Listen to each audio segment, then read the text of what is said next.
At the beginning of the 19th century, medicine lacked the diagnostic tools we now take for granted. Doctors depended mainly on touch, observation, and limited sound-based methods such as percussion, where tapping the chest produced clues about what lay beneath. Another method, direct auscultation, required physicians to place their ear directly on the patient's chest to listen to internal sounds. While this could offer some information, it was far from ideal. It was awkward in many situations, uncomfortable for both doctor and patient, and sometimes simply impossible due to body size, pain, infection risk, or social modesty. Chest diseases, particularly tuberculosis, were spreading widely, and physicians struggled to diagnose them early.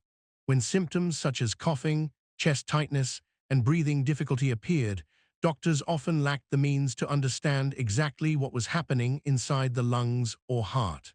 The internal landscape of the chest remained largely hidden, and physicians relied heavily on guesswork. In an era when accuracy meant survival, medicine needed a better way to see inside the body without surgery. During Laennec's time, Europe faced a public health crisis driven by respiratory and cardiac illnesses. Tuberculosis alone accounted for enormous numbers of deaths, especially among young adults. Pneumonia, pleurisy, bronchitis, and heart valve disorders added to the burden. Yet, despite this widespread suffering, physicians lacked reliable tools to detect these diseases early. The chest was a mystery box. A cough could indicate infection, inflammation, fluid buildup, or something entirely different. Heart murmurs were nearly impossible to distinguish from breathing noises. Doctors needed a way to interpret internal sounds with clarity and consistency. Laennec, who worked in hospitals filled with patients suffering from chest conditions, recognized the magnitude of the problem. He saw that poor diagnostic ability often meant delayed treatment or improper care. As he continued examining patients, he became convinced that the key to better diagnosis lay in developing a more effective method of listening to internal sounds. Unlike many of his colleagues, Laennec approached medicine with the mindset of a scientist and researcher. He believed that the body communicated its illnesses in distinct ways, sounds, patterns, and physical signs that could be studied and understood. Existing methods helped, but only partially. Direct auscultation lacked clarity. Sound was muffled by clothing, positioning, and the physician's own limited hearing. Laennec began to explore the physics of sound transmission. He understood that sound waves could travel more efficiently through certain materials, just as vibrations on a solid object could be heard more clearly than vibrations in open air. He reasoned that if he could amplify and isolate chest sounds while eliminating external noise, diagnosis could improve dramatically. This line of thinking led him to experiment with various forms of tubes and conducting structures. His goal was simple: create a tool that allowed doctors to listen without physical contact while improving auditory accuracy. His approach was grounded in careful observation, experimentation, and logic, and it would soon lead to a major turning point in medical history. Laennec's invention, a simple hollow wooden tube later named the stethoscope, fundamentally transformed clinical practice. What once required awkward positioning or guesswork now became a structured, reliable diagnostic process. Doctors could finally distinguish between different types of chest sounds: wheezes, crackles, fluid movement, heart murmurs, valve irregularities, and more. Medical diagnosis became more scientific, moving away from intuition and toward evidence-based assessment. The stethoscope allowed early detection of diseases such as tuberculosis, greatly improving patient outcomes. Laennec's published work, De l'auscultation médiate, 1819, provided detailed descriptions of chest sounds and their pathological correlations, serving as the foundation for modern auscultation. His invention spread across Europe and eventually throughout the world. Today, over 200 years later, the stethoscope remains one of the most recognizable medical instruments, a universal symbol of healthcare. While technology has advanced, the core principle Laennec introduced continues to guide clinical practice. Through thoughtful innovation, Laennec addressed a critical need and changed the course of medical history. His success did not rely on dramatic breakthroughs, but on observation, reasoning, and a commitment to improving patient care. René-Théophile-Hyacinthe Laennec was born on February 17, 1781, in Quimper, a coastal town in Brittany, France. His early life was marked by both hardship and opportunity. His mother died when he was still young, and the difficult years of the French Revolution created instability across the country. With his father unable to care for him, Laennec was sent to live with his uncle, Dr. Guillaume Laennec, a respected physician in Nantes. This move changed the direction of his life. Under his uncle's guidance, Laennec was introduced to the world of medical science at a young age. His uncle encouraged discipline, curiosity, and academic growth. René learned not only about medicine, but also developed a love for languages, music, and craftsmanship. He grew into a thoughtful and observant young man. Unlike many children of his era, Laennec had access to books and an intellectual environment. The combination of early personal hardship and strong academic mentorship shaped him into a resilient and dedicated student, qualities that would later support his pioneering work in medicine. Laennec began formal medical studies at the School of Medicine in Nantes. He quickly demonstrated a talent for scientific reasoning, anatomy, and clinical practice. He assisted in hospitals and gained hands-on experience treating patients with battlefield injuries and severe illnesses, a common sight during the Revolutionary Wars. His academic potential soon took him to Paris, which was emerging as one of the world's leading centers of medical research. There he studied under renowned physicians such as Jean-Nicolas Corvisart, Napoleon's personal doctor, and a pioneer in heart disease diagnosis. Corvisart introduced Laennec to percussion, a method of tapping the chest to assess internal conditions, an approach that would later influence his own thinking. Laennec also excelled in pathology, performing autopsies that allowed him to correlate physical findings with symptoms patients had shown before death. This methodical linking of theory and observation became central to his diagnostic approach. By his mid-20s, Laennec had already built a reputation as a gifted clinician, researcher, and teacher. His colleagues noted his quiet demeanor, precision in thought, and deep respect for evidence-based practice, qualities essential to his future invention. Laennec's career advanced steadily as he took on roles in leading hospitals such as La Charité and later the Necker Hospital in Paris. He became known for his expertise in chest diseases, which were extremely common at the time. His ability to describe symptoms and correlate them with underlying anatomical changes helped refine medical understanding. He conducted extensive research on tuberculosis, which he eventually classified into several forms based on his observations.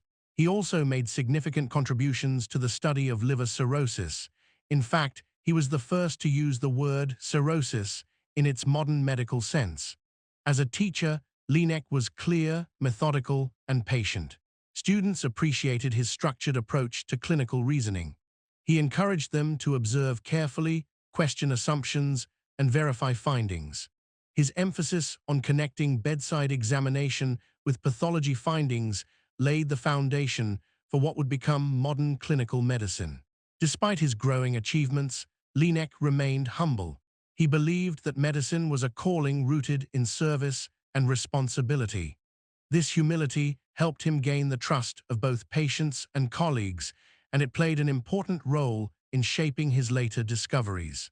Amid his professional commitments, Laennec maintained a quiet personal life.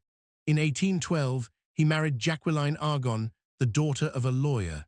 Their marriage provided him with emotional stability and support during demanding periods of research and hospital work.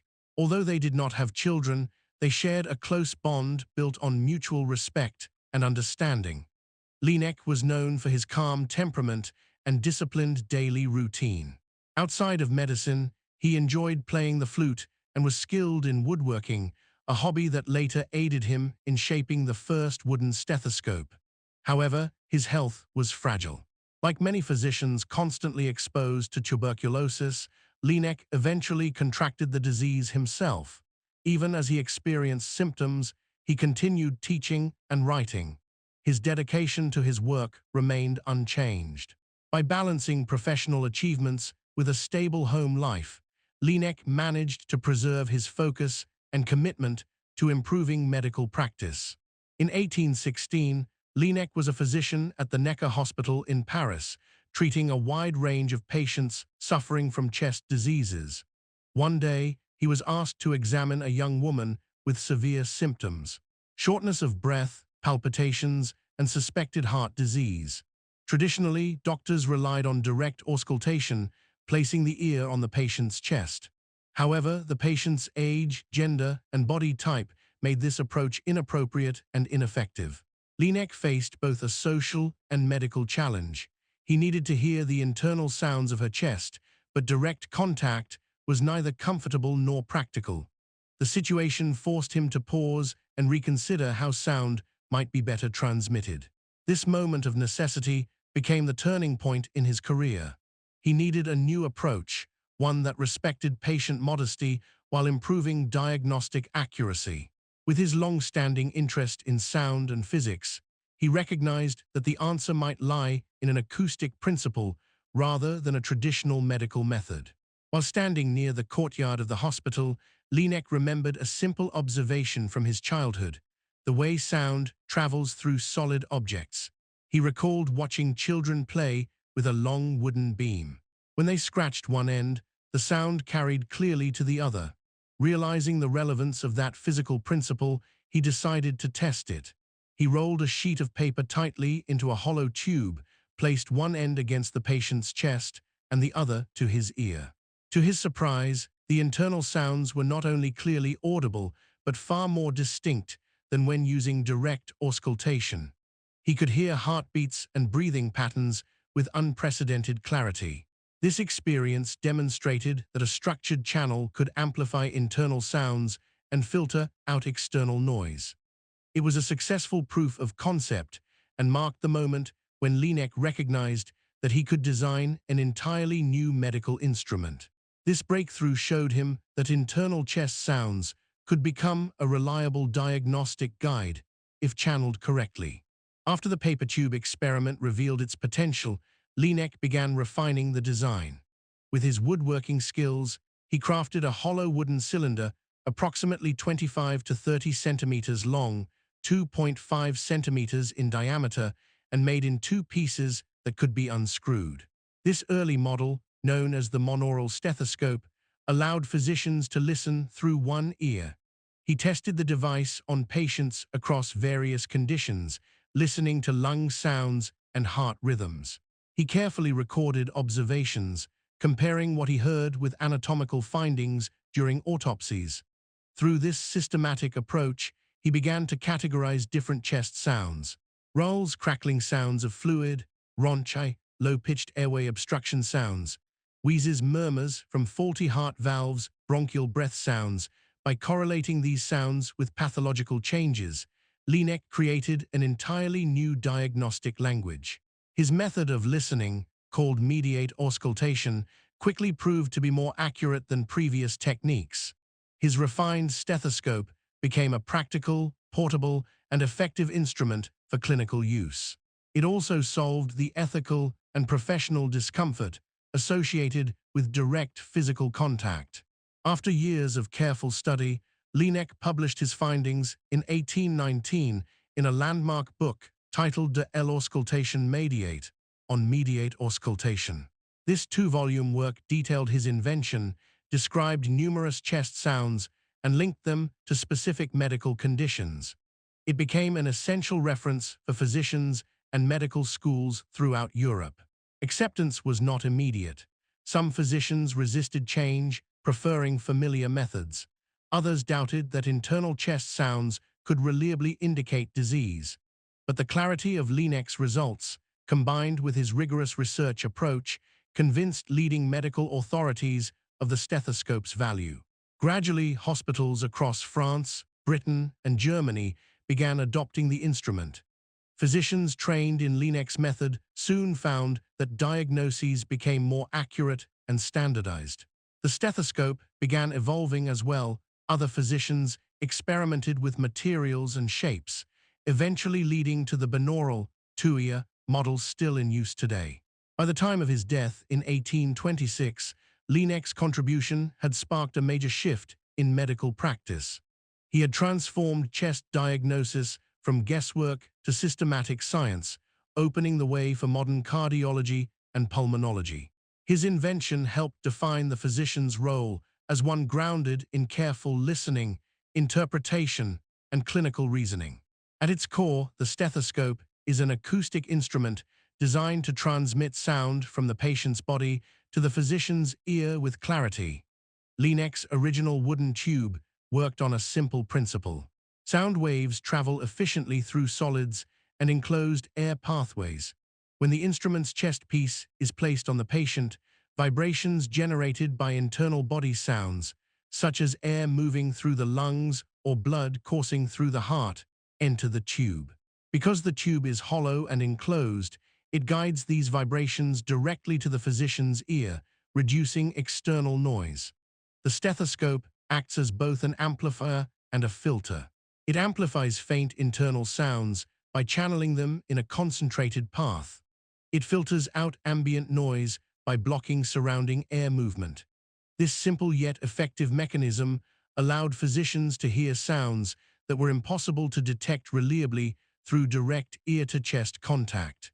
By isolating the internal acoustic environment, the stethoscope made listening a precise clinical technique instead of guesswork. The stethoscope enabled Laennec to develop a systematic approach to interpreting chest sounds. He carefully correlated what he heard with findings during autopsies and clinical observations. Through this, he defined key categories of sounds that are still used today: lung sounds, vesicular breath sounds, the normal sound of air flowing through small airways; bronchial breath sounds, louder, more hollow sounds indicating airflow through larger airways or abnormal lung areas; crackles, rulls, short, discontinuous sounds caused by fluid in the lungs, associated with conditions like pneumonia or heart failure; wheezes, musical high-pitched sounds from narrowed airways, common in asthma or bronchitis; pleural rub, creaking sounds caused by inflamed pleural surfaces rubbing together; heart sounds. First heart sound, SON, and second heart sound, STO, correspond to valve closures during each heartbeat. Murmurs arise from turbulent blood flow across abnormal or narrowed valves. Gallops and additional sounds can indicate heart failure or specific cardiac conditions. By identifying specific sound patterns, Laennec provided physicians with a non-invasive way to diagnose conditions such as tuberculosis, pleural effusion, pneumonia, pericarditis, asthma, and heart valve disorders. For the first time, internal diseases became audible and measurable. The stethoscope transformed physical examination into a method rooted in recognizable, repeatable data. The stethoscope enabled Laennec to develop a systematic approach to interpreting chest sounds. He carefully correlated what he heard with findings during autopsies and clinical observations.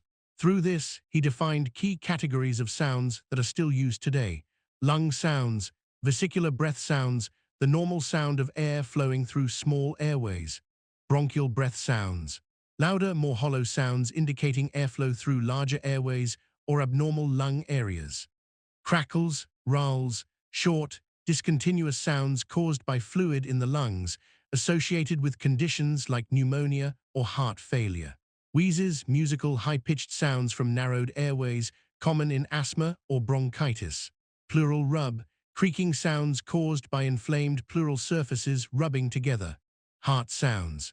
First heart sound, SON, and second heart sound, STO, correspond to valve closures during each heartbeat.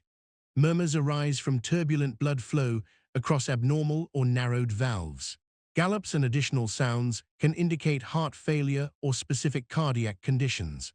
By identifying specific sound patterns, Laennec provided physicians with a non-invasive way to diagnose conditions such as tuberculosis, pleural effusion, pneumonia, pericarditis, asthma, and heart valve disorders.